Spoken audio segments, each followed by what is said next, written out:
सवाल मेरा ये है कि आपने जब आने के लिए इस इनविटेशन को एक्सेप्ट किया, आपने उसे साफ कहा कि तुषार मैं पूरे पॉडकास्ट में अपना फेस रिवील नहीं करूंगी। रीज़न बिहाइंड दैट, आप अपना फेस किसी को क्यों नहीं दिखाना चाहते? Okay, when we talk about detective, मैं एक डिटेक्टिव हूँ एंड मैंने कई केसेस किए, लाइक ऑलमोस्ट नियरिंग 2000 केसेस मैंने किए हैं। 1098 केसेस मेरे अभी तक के हुए हैं। ओके, सो इतने केसेस जब करती हूँ मैं, तो उतने मेरे दुश्मन भी है मार्केट में। And to protect my safety, मैं मेरा कॉन्फिडेंशियलिटी, मेरी प्राइवेसी प्रोटेक्ट करने के लिए I have to make sure कि मैं मेरा फेस रिवील नहीं करूँ। मैं रोज़ नए दिन नए इंसान से मिलती हूँ, रोज़ नए दिन नए टारगेट से मिलती हूँ। Every day I meet new clients, new targets. किसी का अच्छा करते हैं तो किसी का बुरा अपने आप हो जाता है।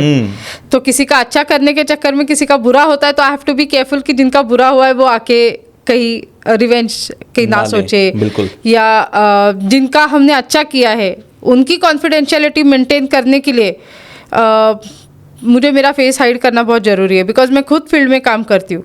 अभी जो क्लाइंट्स मेरे पास केसेस लेके आते हैं, हम उनका कॉन्फिडेंशियलिटी इतने हाई लेवल पे मेंटेन करते हैं कि क्लाइंट से मेरे कोई भी एम्प्लॉइज मिलते नहीं है, सिर्फ मैं मिलती हूँ। तो when I am up front in front of the client will definitely feel insecure if I come up and show my face to everyone. तो in the interest of my clients I have to make sure कि मैं मेरा face hide करके रखूँ। यानी कि गुमनामी की ज़िंदगी जिसे हम कहते हैं कि इंसान अपना फेस किसी को नहीं दिखा रहा, लेकिन एक बहुत बड़ा सोशल वर्क करता है। अगर मैं देखूँ, ये सोशल वर्क से कम नहीं है कि अगर आप किसी के झूठ को उजागर करते हैं। Correct. Detective agency is something where किसी का ट्रुथ किसी को रिवील करना है। People are so much frustrated in market, शादी को लेके, फाइनेंशियल फ्रॉड्स को लेके, क्राइम को लेके, कि लोगों को पता नहीं कि इसके बारे में सोल्यूशन कैसे निकालना है। अब मेरे साथ कोई फाइनेंशियल फ्रॉड हुआ, सोल्यूशन कहाँ निकालना है? तो those frustrated people they come to us. हमारे पास जब आते हैं तो देन वी आर मतलब we are so much responsible कि हम लोग उनको न्याय दिलाए। We give them a justice by giving them right evidences which are valid in court, authentic evidences which we call, which are valid in court, which are valid in police station. So in a way we are helping them out to get the truth out of the dark side. Okay. Yes. अच्छा, एक सवाल मेरा ये है, आपने मुझसे अभी कहा कि भाई कॉन्फिडेंशियलिटी बनी रहे, साथ ही साथ आप खुद को भी प्रोटेक्ट करना चाहते हैं। इतने लंबे सालों तक आपने स्पाई किया, आपने डिटेक्टिव एज अ डिटेक्टिव अपने आप को पोर्ट्रे किया इस सोसाइटी के अंदर। किस तरह के खतरे होते हैं आप लोगों को? खतरे तो काफ़ी होते हैं, जैसे कि फाइनेंशियल फ्रॉड्स में काफ़ी अलग अलग तरीके के खतरे आते हैं। इसके पहले 18 साल पहले जब मैंने मेरा करियर जब चालू किया था, नए नए केसेस लेना जब चालू किया था, मतलब करियर तो मैंने ऑफकोर्स 2002 में चालू किया ये। 2006 में I got established in this field. Ever since then I am working. तो तब से जितने केसेस मैंने किए हैं उसमें से एक छोटा सा किस्सा मैं बताऊंगी कि दिल्ली में एक केस किया था मैंने कि फाइनेंशियल फ्रॉड किया था कुछ लोगों ने डॉक्टर्स के साथ। कौन से साल की बात है ये? This is way behind 18 years ago around. हाँ, लॉन्ग। मेरा करियर का शुरुआत हुआ था and I have just started working and ये फाइनेंशियल फ्रॉड का पहला केस आया था मेरे पास। तो उस वक्त का दौर ऐसे था कि we used to trust everyone. सब पे भरोसा करो कि चलो ये हेल्प कर रहा है, वो हेल्प कर रहा है, सब अपने साथ काम कर रहे। तो अपने साथ काम करने के चक्कर में कौन कभी धोखा दे जाए पता नहीं चलता। बिल्कुल। तो मेरे पास ये केस मुंबई से आया था।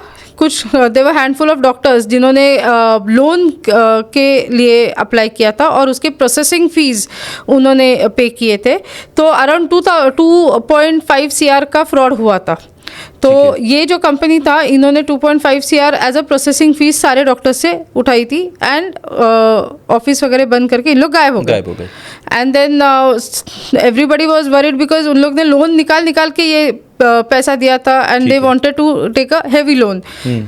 तो ये कंपनी जो फ्रॉड थी, इन्होंने ये दिल्ली के लोग थे। दे हैड टोल्ड कि उनका हेड ऑफिस दिल्ली में है and they working in Mumbai and सब ऑल इंडिया उन लोग लोन करके देंगे, कोई प्रॉपर्टी मॉर्गेज करने की ज़रूरत नहीं, डॉक्यूमेंट्स की ज़रूरत नहीं। So people were so easy, मतलब doctors they are so innocent. उन लोग ने तुरंत पैसा दिया, प्रोसेसिंग फीस मैनेज किया एंड फिर बाद में जब ये कंपनीज बंद हो गई, मैं दिल्ली में मेरे पास सब आए, सब लोग ने कंप्लेन दिया। We took their case, we started investigating in Delhi. तो दिल्ली में इन्वेस्टिगेशन करते वक्त किसी ने हमारे बारे में इंफॉर्मेशन उन लोग को दी, तो जब इंफॉर्मेशन उन लोग को मिला, मतलब हमारे ही अच्छा, जो आपकी टीम के लोग थे जो आपके साथ जुड़कर काम कर रहे थे? हमारे एम्प्लॉयज ने नहीं। Okay. मतलब बेसिकली प्रोटोकॉल ऐसे रहता है कि जब दिल्ली में केस है तो we have to first go and complain to the police. Police station से किसी ने इंफॉर्मेशन पास की, हाँ। तो उनको पता चला कि डिटेक्टिव एजेंसी कोई ढूंढ रही है उनको। तो हमारे जो हैक्स होते हैं उनको ढूंढने के, कि जैसे भी कॉल देम कि टू लोकेट देयर एड्रेसेस, हमारे पास नंबर्स थे जो एक्टिव थे, तो वी कॉल देम कि हम आपका कुरियर है तो I just wanted to deliver the courier, 100% confidential है तो आप ही के हाथ में जाना है, ऐसे उन लोग को कॉल किया था। तो दे ऑलरेडी न्यू कि कोई डिटेक्टिव एजेंसी उनको ट्रैप कर रहा है, एंड वी डिडंट नो कि दे न्यू इट। तो उन लोग ने हमको एक जगह पे बुलाया, मुझे एक जगह पे बुला के लिया। My team was not there with me, as a courier delivery person मैं अकेली गई थी, एंड वहाँ पे उन लोग ने मुझे ड्रग का ओवरडोज इंजेक्ट किया, रूम में बंद कर दिया। पहले आपको किडनैप किया या मुझे बुला के लिया वहाँ पे, and I went there and मुझे बिठाया, हाँ आ रहे करके, एंड देन पीछे से किसी ने ड्रग इंजेक्शन मुझे इंजेक्ट किया, and that was over dose of a drug. तो मेरे नाक से मुंह से ब्लीडिंग वगैरह। तो before it actually could react, अभी इंजेक्शन दिया तो इधर पॉइजन होगा या तो कुछ तो होगा, क्या है वो तो मालूम नहीं, but I have to escape from there. Those days we used to use knives, lot of weapons, knives जैसे just for self defence we generally carry. तो मैंने सेल्फ डिफेंस में नाइफ थोड़ा यूज़ किया था, एंड किसी तरह वहाँ से बाहर आके वो रूम को कड़ी लगाई, बाहर से लॉक कर दिया था जी। तो फिर and I went back to my hotel, and फिर मेरे फ्रेंड्स को, लोकल मेरे टीम को वगैरह फ़ोन करके then they treated me in a hospital. मेरी फ्रेंड की मॉम पॉलिटिशियन थी, so they help me out.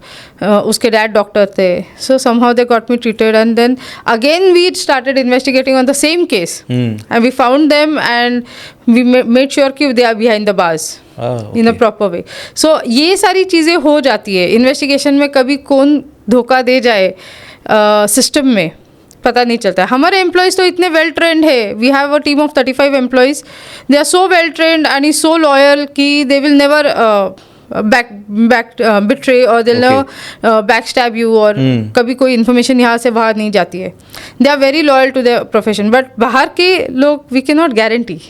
तो इसलिए प्रोफेशन ही बहुत ही लॉयल्टी का है, क्योंकि आप लॉयल्टी चेक कर रहे हैं। आप जब लॉयल्टी चेक करेंगे तो आपको सबसे पहले खुद लॉयल रहना होगा, और इसमें सबसे बड़ा, जितना मैं आपको समझ पा रहा हूँ, सबसे बड़ा चैलेंज ये है कि आपकी टीम मेंबर एक एक वो होना चाहिए जिस पर आपको पूरा भरोसा हो कि एक भी इंफॉर्मेशन लीक ना हो, क्योंकि ये आपको इंश्योर करना पड़ेगा कि कोई भी इंफॉर्मेशन लीक ना हो। एक बहुत इंटरेस्टिंग बात आपने कही, आपने कहा कि फाइनेंशियल फ्रॉड्स होते हैं, बहुत सारे अलग अलग तरीके के फ्रॉड्स होते हैं, उसमें आपने इसका जिक्र किया, that is marital, extra marital affairs या एक्स्ट्रा मैरिटल कोई मामले जहाँ पर आप एक स्पाई की ज़रूरत पड़ती है। मुझे लगता है, मैं अभी तक नहीं मानता था, आपको सुनने के बाद शायद मैं मान जाऊँ कि इन मामलों में भी लोग क्या डिटेक्टिव्स को हायर करते हैं? इन ही मामलों में एक्चुअली डिटेक्टिव्स को हायर करना पड़ता है। आजकल लोग करने लगे आजकल, मतलब काफ़ी टाइम से पीपल आर डूइंग इट। काफ़ी लोगों को मालूम नहीं कि एक्चुअली ऐसे भी होता है।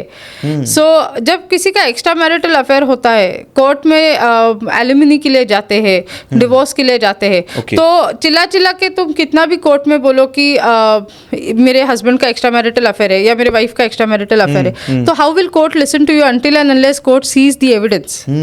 Court will definitely want to know the evidence कि हाँ, सबूत चाहिए, not on your tears, not on your emotions, not on your words, it's only on the evidences. तो एविडेंस जब कोर्ट देखता है तो कोर्ट को पता चलता है कि हाँ भाई, इस शी इज अ विक्टिम और he is a victim and इनके साथ चीटिंग हुआ है।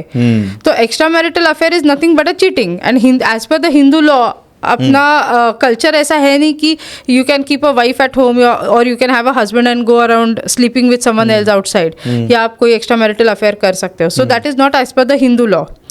तो आज भी इट इज़ वेरी इंपॉर्टेंट कि हम इसका एविडेंस निकालें। लोग आते हैं डिटेक्टिव एजेंसी के पास कि भाई हमको एविडेंस दो आप, तो हम कोर्ट में दिखाएं ताकि बच्चों की कस्टडी मिल पाए, या तो जो फीमेल्स नॉट वर्किंग है, नॉन वर्किंग है, उनको एलिमनी मिल सके कि उनका आगे का ज़िंदगी गुजारा निकल जाए। उनका तो कोई गलती है नहीं ऐसे चीज़ में, तो उनका लाइफ ख़राब हो जाता है basically. So this is where we come कि कोर्ट को लीगल एविडेंसेस देने के लिए हमारी हेल्प ली जाती है। अच्छा, यहाँ पर एक चीज़ और मेरे मन में आती है कि ये एक्स्ट्रा मैरिटल अफेयर हो सकता है, बट प्री मैरिटल यानी कि शादी से पहले, क्योंकि आजकल बहुत ऐसे मामले सामने आए।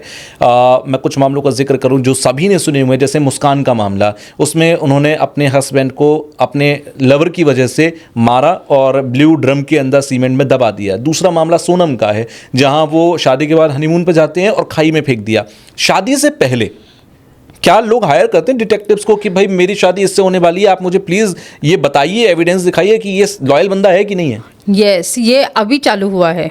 इसके पहले तो लोगों ने सिर्फ ठोकरें खाई है, बट अब लोग सुधर गए हैं, काफी लोग स्मार्ट हो गए हैं कि डिटेक्टिव एजेंसी पहले हायर करे तो आगे जाके like stitch in time saves 9। Exactly. तो आगे जाके डिटेक्टिव एजेंसी हायर करो और जो मेंटल ट्रॉमा हो वो सब बच जाए। तो प्री मैट्रिमोनियल इन्वेस्टिगेशन के बारे में मैं ये कहूँगी कि मेरे पास एक जैसे आपने अभी कहा कि मुस्कान का केस या ये, तो एक एक्स्ट्रा मैरिटल अफेयर का केस मैं आपको बताती हूँ, जिसमें भाई और बहन मेरे पास आए थे, brother and sister. Okay, they were from Bandra. Okay, and उन्होंने केस दिया कि हमारे भाई ने सुसाइड किया है। Okay, and he used to drink, he was a drunker, but from a very rich family. मतलब घर पे कम से कम 50 लाख 30 लाख 50 लाख का कैश पड़ा रहेगा रोज का रोज, ऐसा फैमिली बैकग्राउंड है उनका। ओके, एंड ऐसे नहीं कि फाइनेंशियल डिस्ट्रेस है या फाइनेंशियल प्रेशर्स है तो सुसाइड किया जी। Everything was normal. उनका अरेंज मैरिज हुआ था जिसने सुसाइड किया। उनके भाई बहन मेरे पास आए थे केस लेके। तो ये केस में उन्होंने मुझे बताया कि हमारे भाई ने सुसाइड तो किया है, लेकिन सुसाइड करने जितना वो हेल्पलेस या उतना डरपोक ऐसे आदमी नहीं है वो। He would fight back for anything. या तो हमें आके बताते कि ऐसा ऐसा कुछ हुआ है, बट विदाउट टेलिंग अस रात को ड्रिंक करके आए और सुसाइड किया। जिसने सुसाइड किया था उसके भाई बहन मेरे पास आए थे कि मेरा भाई इतना कमज़ोर नहीं था, या ही वॉज नॉट दैट डरपोक कि वो जाके सुसाइड करेगा। तो कुछ तो something has gone wrong which we doubt. अभी ये 2 भाई बहन जो मेरे पास आए थे, उनके अलावा और एक बड़ा भाई भी था। ये बीच वाला भाई था जिसने सुसाइड किया था, उनके अलावा और एक भाई था। तो उनके बीच में ग्रीवियंसेस थे थोड़े, उनके बीच में प्रॉपर्टी को लेके थोड़े से अनबन थी।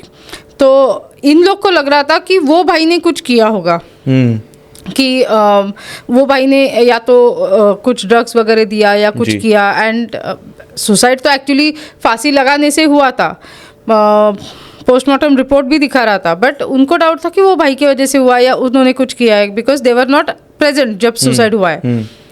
तो उन्होंने मुझे केस दिया कि आप मेरे भाई पे ध्यान रखो, बड़े वाले, उसने कुछ किया है कि आप मुझे बताओ।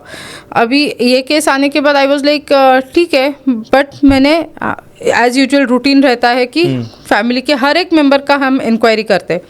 तो मैंने पूछा वाइफ क्या करती है, मैरिज क्या है, लव मैरिज है, अरेंज मैरिज? नहीं, अरेंज मैरिज है। बीवी बहुत ही अच्छी है, शी इज़ वेरी गुड, एकदम बहुत अच्छे घर की है, कभी बुरखा ऊपर नहीं करेगी, ऐसी है, मतलब एकदम पर्दे में रहने वाली औरत है। तो आई वॉज लाइक ठीक है, बट फिर भी I would like to meet her. मैं इंक्वायरी करूँगी, हर किसी की करूँगी, अगर आप मेरे पास केस दे रहे हो। तो देवा लाइक नहीं उसको आप छोड़ ही दो, बिकॉज वो इतनी ज़्यादा परेशान है आफ्टर हर हस्बैंड्स डेथ। तो फिर मैंने कहा ठीक है, but still at the back of my mind I always have a doubt कि ऐसे कैसे, मतलब सुसाइड हुआ है एंड बॉडी नीचे निकाला था बिफोर कॉप्स कुड कम इन। काफ़ी सारे ऐसे लूप्स थे जहाँ से मुझे डाउट चालू हुआ। एंड देन मेरे पास केस आने के बाद मैंने डायरेक्ट उनके घर पे जाके थोड़ा सा देखना वगैरह चालू किया। And I told them, I warn them कि घर में आप दोनों के अलावा आपके माँ बाप को भी मालूम नहीं होना चाहिए कि आपने केस डिटेक्टिव को दिया है। मतलब it has to be so confidential till we have the results out. तो it was confidential, they promised and they maintain their confidentiality, we maintain our confidentiality. हमने इन्वेस्टिगेशन चालू किया, उसके वाइफ को भी मालूम नहीं था कि वी आर अ डिटेक्टिव। हमने डायरेक्ट वाइफ को बीफ्रेंड किया without our clients permission. We were suppose to only shadow the brother, लेकिन हमने हर किसी को टारगेट बना दिया and first target was wife. तो हमने वाइफ को बीफ्रेंड कर लिया। She was in to a trauma, she was crying, she was not in the mood, but फिर भी we befriended her. Then one she was befriended with me, then I started taking her out for shoppings, इधर जाओ उधर जाओ, relax करो, कुछ नहीं होता है, अभी जो हो गया वो हो गया है। सो वी वर कंसोलिंग हर। ठीक है। एंड फिर थोड़ा टाइम उसको दिया, थोड़े टाइम के बाद एक आफ्टर सपोज 8-15 डेज ऐसे स्पैन ऑफ टाइम के बाद she became little normal with us, मतलब उसका ट्रस्ट गेन कर लिया हमने, we manipulated her to good levels. And then मैंने बोला अभी हस्बैंड तो चले गए, अभी क्या करोगी, तुम्हारी जवानी है, you are so young, and she was somewhere around 30s, मतलब 35 भी क्रॉस नहीं किया था। तो आई सेड भूल जाओ अभी जो हुआ है, मूव ऑन। तो we started taking her for clubs, clubbing कराना। देन पहले तो आती थी बुर्का डाल के, नहीं मैं क्लबिंग नहीं कर सकती हूँ, ये वो हमारे घर में ऐसे अलाउड नहीं है, हम ऐसे कर ही नहीं सकते। एंड देन बाद में जैसे शी ओपनड अप, मतलब उसको भरोसा हो गया आपके ऊपर, हाँ उसको एकदम ट्रस्ट उसका गेन कर लिया था। तो धीरे धीरे वो आती थी, then she used to mix around with us, मेरे टीम के साथ, मेरा टीम पूरा ग्रुप था, वी वर लाइक पूरी प्लान की थी सिचुएशन। हाँ, एंड हम लोग ने फ्लैट लिया था एक रेंट पे, तो वहाँ पे स्पाई कैमरास लगे हुए थे। So we invited her for house parties वगैरह, एंड क्लाइंट को इसके बारे में कुछ भी मालूम नहीं है। On the other side yes, मेरा टीम उनके भाई पे भी ध्यान रख रहा था। बट आपको सस्पेक्ट लग रहा था कि ये जिसको सस्पेक्ट मांग रहा है बेसिकली वो नहीं, ये सस्पेक्ट हो सकता है। यस, बट उनको भरोसा ही नहीं था हमारे वर्ड्स पे कि बिकॉज सी एक होता है गेस्चर, बॉडी गेस्चर, एक तुम्हारा बात करने का तरीका, तुम्हारा रोने का ढंग भी, when you are crying for your husband there you know there is a genuinity, crocodile tears अलग होते हैं, एक दिखावा अलग होता है। सो बॉडी लैंग्वेज से पता चल जाता है कि how deep sorrow she has. तो फिर on the other side client को डिसअपॉइंट करना नहीं था, तो we were shadowing their brother also, ठीक है, उन पे भी ध्यान था हमारा। बट इसके साथ जो फ्रेंडशिप किया था, it went to ahead, and clubbings वगैरह चालू हुए। It was not even a month कि उसका हस्बैंड का डेथ हुआ है, and she started partying with us. मतलब उसको इतना ज़्यादा ओपन किया हम लोग ने मैनिपुलेट करके, शी स्टार्टेड पार्टिंग। फिर उसको मैंने बोला अरे थोड़ा सा ले लो, मस्त हो जाओगे, ड्रिंक मारो, थोड़ा सुट्टा मार लो, कुछ नहीं होता है। तो ऐसे करके भी स्टार्टेड मैनिपुलेटिंग हर कि चलो ड्रिंक करते, स्मोक करते, थोड़ा ओपन अप किया उसको। फिर हाउस पार्टीज चालू किया हम लोग ने। फिर हाउस पार्टीज में वी शोड हर की मैं भी मैरिड ही हूँ, तो मेरे भी हस्बैंड के साथ सेपरेशन चल रहा है, but I am happy go lucky, मेरा डिवोर्स होने का है, and I have my boyfriends, so enjoy. तो हम लोग ने वो माहौल क्रिएट दिया कि जहाँ पर वो ओपन अप हो सके। तो फिर घर पे हाउस पार्टीज, रोज दारू की बटलियाँ खुलती थी, स्मोक्स, ये वो, and she was also enjoying. फिर वो माहौल में एक बार फिर मैंने उसको बोला कि यार मेरा डिवोर्स तो हो नहीं रहा है, माई हस्बैंड इज सेइंग कि मैं डिवोर्स नहीं दूंगा तुम्हें, तो अभी क्या करूँ मैं। तो जैसे मैं उसके घर पे जा रही थी, तो वो मेरे घर पे आती थी, मैं उसके घर पे जाती थी। Now the bonding was like a very good best friends, we were besties, हम दोनों बहनें बेस्टीज, या एकदम। तो उसके घर में एक नोटिस किया कि सारी बेडरूम में ना खिड़कियाँ सारी पुरानी है, एंड ये एक नई खिड़की दिखाई दे रही है मुझे, एकदम साफ सुथरी एकदम, और ये बाकी खिड़कियों पे डस्ट है। तो मैंने सोचा कि बॉस घर अभी आप देखोगे जब आपका घर, तो एक ही खिड़की साफ करके छोड़ दोगे क्या आप? तो खिड़की साफ होंगी तो सारी होंगी। हाँ, एंड साफ नहीं थी वो, साफ करने के बाद भी old product is old only, that product was absolutely new, frame वगैरह सब नया दिख रहा था। तो फिर डाउट स्टार्टेड इंक्रीजिंग। मैंने बोला कि यार ये खिड़की का क्या प्रॉब्लम है, क्या लोचा है ये, आई नीड टू नो कि ये खिड़की क्यों साफ है और ये बाकी की क्यों साफ नहीं है, खिड़कियों से अलग क्यों है ये। हाँ, तो मैंने उसको पूछना चाहा, but then she would doubt, तो इसलिए मैंने नहीं पूछा। मैं सोचती थी ये खिड़की पे आके ज़्यादा रोती है क्या, इसके आंसुओं से खिड़की साफ हो गई है क्या। बट देन मैंने फिर क्लाइंट को पूछा कि how financially strong was your brother. तो they said he was very financially strong, उनके अकाउंट घर पे भी 30-35 लाख रुपए पड़े रहेंगे, which we are not aware of, but रहेंगे। तो एक दिन ऐसे ही इसको मैंने मेरे एक एम्प्लॉय के साथ एंगेज किया था, टारगेट को, and she was in my house and I was in her house, हमने चाबी बना के लिया था, and I open her cupboards, lockers, everything, and we saw that काफ़ी सारे बैंक्स के चेकबुक्स ये वो सब है, बट स्टेटमेंट्स नहीं थे, एंड घर में कोई कैश नहीं था। तो तो आई वॉज वंडरिंग कि घर का कैश किधर चला गया. हाँ, because these people are saying होगा 35 lakhs, 35, 40 lakhs, कुछ भी हो सकता है. They are not aware of it. But कुछ तो होना चाहिए. बिल्कुल. कुछ नहीं तो 10-15 हज़ार तो होना चाहिए. वो भी नहीं है लॉकर में. And there no credit cards, no nothing. Bank के सारे जितने भी बैंक अकाउंट्स है उसके सारे वो जो अब लेटर्स आते नहीं घर पे, वो सब पड़ा है, but no bank statements and all. तो आई टोल्ड माई क्लाइंट कि घर पे कैश तो है, ऐसे मुझे लगता नहीं है. बैंक स्टेटमेंट्स का क्या है, जरा चेक करना कि बैंक अकाउंट में पैसा है कि नहीं है. So they checked and bank में पैसा वैसे का वैसे था जितना ही हैड लेफ्ट बिफोर डाइंग. ठीक है. तो that give me more doubt कि जब बैंक का कुछ भी हिला नहीं तो घर का क्यों हिला है. तो and what will she do alone with so much money. So I started investigating on his bank and financial details. तो पता चला कि घर का कैश गायब है एंड बैंक का वैसे इंटैक्ट है. फिर हमने खिड़की का सोचा क्या है. खिड़की से नीचे देखा तो खिड़की के नीचे वो स्लैब नहीं रहता है क्या, वो तो था ही. तो आजू बाजू के सारे विंडो के जितने भी वेंडर्स है, हमने उधर इंक्वायरी किया कि ये महीने के अंदर किसने नया विंडो बनाया है. क्योंकि 1 महीना भी हुआ नहीं था डेथ को. ठीक है. तो पता चला एक वेंडर से नज़दीक के कि एक विंडो इधर बिठाया था हम लोग ने. मतलब उस व्यक्ति की डेथ के बाद विंडो बनवाई गई घर के अंदर. घर के अंदर विंडो डेथ के बाद, मतलब पहले ही विंडो फ्रेम करके लिया था. ओके. सब हो गया था रेडी. एंड वो पर्सन का डेथ होने के वक्त विंडो भी बिठा के बाद में बॉडी निकाल के फिर पुलिस को बुलाया गया था. तो आई सेड इतना बड़ा विंडो लाके इधर बिठाने का जरूरत क्या था, इधर पहले विंडो नहीं था क्या. तो विंडो तो था. मैंने क्लाइंट को पूछा, बोले नहीं विंडोज तो सारे थे, घर का ऐसा कोई विंडो नहीं है और मेरा भाई ऐसा रहेगा वो नॉट पॉसिबल. विंडो तो है ही घर में, सब है. मे बी उसने साफ किया होगा, आप उसका डाउट मत करो, क्लाइंट इज टेलिंग. मैंने कहा नहीं चलो ठीक है. तो तब तक मेरे पास उसके ड्रिंक करने के, स्मोक करने के, पार्टी करने के सारे एविडेंसेस आ चुके थे. बिल्कुल. फिर क्लाइंट को बुला के लिया मैंने. क्लाइंट वाज लाइक गेटिंग एकदम हाइपर कि क्या हो रहा है, कुछ मिल रहा है कि नहीं, मिल रहा है कि नहीं. आई डिडंट टेल देम कि we are working on this part. फिर 1 महीने में क्लाइंट को बुला के लिया. क्लाइंट को बोला कि see this is this your daughter in law. तो देवर लाइक हाँ, बट ऐसे तो वो है नहीं, आपने फोटोज वीडियोस कुछ तो एडिट किया होगा. आई सेड देखो ये उसका ड्रिंक करने का, स्मोक करने का, ये क्लबिंग का, ये सब है. ये तुम्हारे लॉकर के फोटोग्राफ्स है, इसमें कोई कैश वैश है नहीं. एंड ये विंडो का फोटोग्राफ है कि विंडो इज़ न्यू. एंड पता चला है कि 1 महीने में ये विंडो ये वेंडर से यहाँ पे आया है. उसका बिल भी मैंने वेंडर से ले लिया है. तो दे वर लाइक शॉक्ड.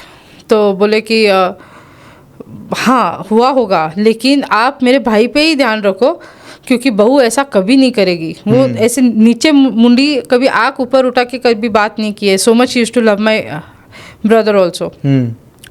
तो ऐसे ठीक है, मुझे और 1 महीने का टाइम दो.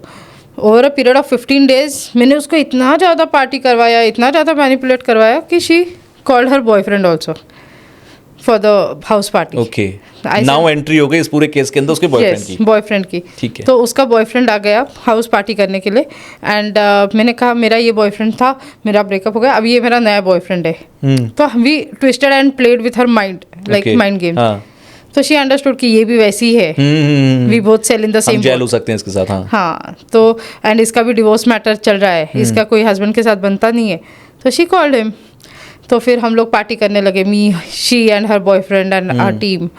एंड मैंने उसके फोटोज निकाले. फिर कैमरास तो थे ही फ्लैट में, they used to make out and all in house मेरे घर में. तो वो spy cameras caught it. And then ऐसे करने के बाद मैंने वो सारे एविडेंसेस उसके बॉयफ्रेंड के और उसके लाके इन लोग को दिखाए कि तुम तो बोल रहे हो कि ये तो घर से बाहर नहीं निकलती है, शी सो सीधी है एंड ये वो, तो ये देखो क्या कर रही है. तो दे वाज सो शॉक्ड. बोले अरे ये ऐसे हमको लगा ही नहीं कि she is like this. But इससे क्या प्रूव होता है कि इसका एक्स्ट्रा मैरिटल अफेयर है, ठीक है, लेकिन मेरे भाई ने सुसाइड किया है, उसका और इसका क्या कनेक्शन है. आई सेड तुम्हारे भाई ने सुसाइड नहीं किया है, उसका मर्डर हुआ है एंड उसका कनेक्शन तुम्हारे बहू के साथ है बिकॉज उसका एक्स्ट्रा मैरिटल अफेयर है. तो so what, extra marital affair है तो प्रूव कैसे करोगे कि ये मर्डर था. आई सेड मुझे और थोड़ा सा टाइम देना. तो दे सेड आप चाहे जितना टाइम ले लो आप, लेकिन प्रूव करा के आओ। तो फिर we started investigating on her again, वापस पार्टी चालू, इधर जाएंगे, गोवा जाएंगे, ये करेंगे, वो करेंगे। फिर मैंने एक दिन उसको बोला कि यार मेरा हस्बैंड तो डिवोर्स देने से रहा मुझे, मैं परेशान हो गई उससे, एंड मुझे डिवोर्स चाहिए कैसे भी करके। I want to settle with my new boyfriend, I am planning to settle because I am going serious with him now. तो बोले कि क्या करोगी फिर, कैसे करोगी? आई सेड पता नहीं यार, मैं बहुत परेशान हूँ, ऐसे मन कर रहा है कि को मार दूँ मैं, लाइक दिस। तो देन शी वॉज लाइक, अब ये असली पॉइंट पे। तो शी सेड सी मैं तेरी एक हेल्प कर सकती हूँ, because you are my bestie, मैं तुमको एक आइडिया बताती हूँ। मैंने बोला हाँ बोलो। बोली प्रॉमिस करो कि ये सिर्फ तेरे और मेरे बीच में। ऐसे ऑब्वियसली यार, तेरे और मेरे बीच की इतनी सारी बातें, आज तक कभी बाहर गई है, तेरे घर तक गई है जो ये बात जाएगी? और मुझे तू हेल्प कर रही है, मैं कैसे किसी को बताऊंगी? तो she was like okay okay. तो हम लोग ने मेरे घर में, she called her boyfriend also. फिर उसने मुझे बताया कि देख हम लोग ने ना मेरा हस्बैंड बहुत ज़्यादा ड्रिंक करता था, उसको ड्रिंक करने की आदत थी। तो एक दिन उसने बहुत ड्रिंक की थी, मैंने इसको बुला के लिया, हमारी पुरानी वाली खिड़की पूरी निकाली, उधर से इसने स्लैब पे चढ़ के एंट्री किया, उसको हैंग किया, एंड ये सारा चीज़ रिकॉर्ड हो रहा था। And he went back from there. हमने वो खिड़की लगाने के चक्कर में टूट गई थी, हमने नई खिड़की बिठाई, एंड मेरे हस्बैंड का हमने कांटा निकाल दिया। अब थोड़े दिन सब शांति से रहेंगे, 1 साल 1.5 साल हम कुछ नहीं करेंगे, उसके बाद में उसका बहुत सारा पैसा है, प्रॉपर्टी है, मुझे मिलेगा सब, then I will settle with this guy. फिर this was recorded and police had already given the report की सुसाइड है जी। पीएम रिपोर्ट आया था, पीएमओ की पोस्टमार्टम की ऑलरेडी हो गया है, गले को ये करके।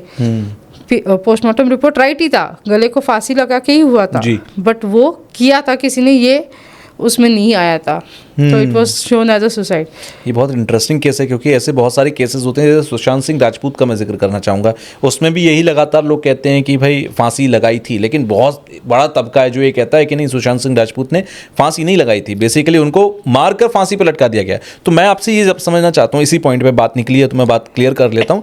ये पॉसिबिलिटी होती है कि कई बार किसी को मारकर फांसी पर लटकाया जाए और उसके बाद ये प्रूफ ना हो पाए कि ये फांसी थी, पहले मारा गया फिर फांसी लगी, कि फांसी लगने के बाद मरा? काफ़ी बार ये होता है, जैसे ये केस में हुआ था। बाद में इन्वेस्टिगेशन में पता चला, जब ये सब चीज़, जब रिकॉर्डिंग हमने पुलिस को दिखाया, तो जाके पुलिस ने केस रीओपन किया, इन्वेस्टिगेट किया, पता चला कि हाँ ये मर्डर ही है करके, एंड दे वर अरेस्टेड। काफ़ी टाइम ऐसे हो जाता है, कुछ गलतियाँ, अभी पुलिस भी इंसान है, बिल्कुल, पोस्टमार्टम रिपोर्ट भी काफ़ी बार गलत निकल सकता है, टेक्निकल एरर्स कहीं भी हो सकते हैं, इट इज़ टेक्निकलिटीज़, कोई ज़बरदस्ती खुद से करता नहीं है गलतियाँ, बट हो जाती है। तो इन्वेस्टिगेशन में ये सारा चीज़ थोड़ा ध्यान देना पड़ता है। ऐसे हो सकता है कि पता नहीं चला कि फांसी दिया है या फांसी खुद से लिया है। सो this is a very tricky thing. ये बहुत ज़रूरी हो गया, क्योंकि जिस तरीके से आपने बताया कि ऐसे केसेस आ रहे हैं, और हमने, जैसे मैंने अभी सोनम का जिक्र किया, मुस्कान का जिक्र किया, ऐसे बहुत सारे मामले हैं। कुछ मामलों के बारे में हमें पता लग पाता है, कुछ के मामलों में हमें पता ही नहीं लगता कि असल में हुआ क्या था। अगर आपको ये क्लिप पसंद आई है तो आप इसका पूरा पॉडकास्ट जरूर देखिएगा। उसका लिंक आपको डिस्क्रिप्शन बॉक्स में मिल जाएगा, और वहां जाकर आप उस लिंक पर क्लिक करके फुल पॉडकास्ट को देखिए, एंजॉय कीजिए। कमेंट बॉक्स में मुझे जरूर बताइएगा कि आपको जो कुछ पॉडकास्ट में बताया गया वो कितना सटीक, कितना बेहतर, कितना नॉलेजेबल लगा, आपकी लाइफ में कितना वैल्यू एडिशन इसका हुआ। तो पूरा पॉडकास्ट देखकर फीडबैक देना बिल्कुल मत भूलिएगा।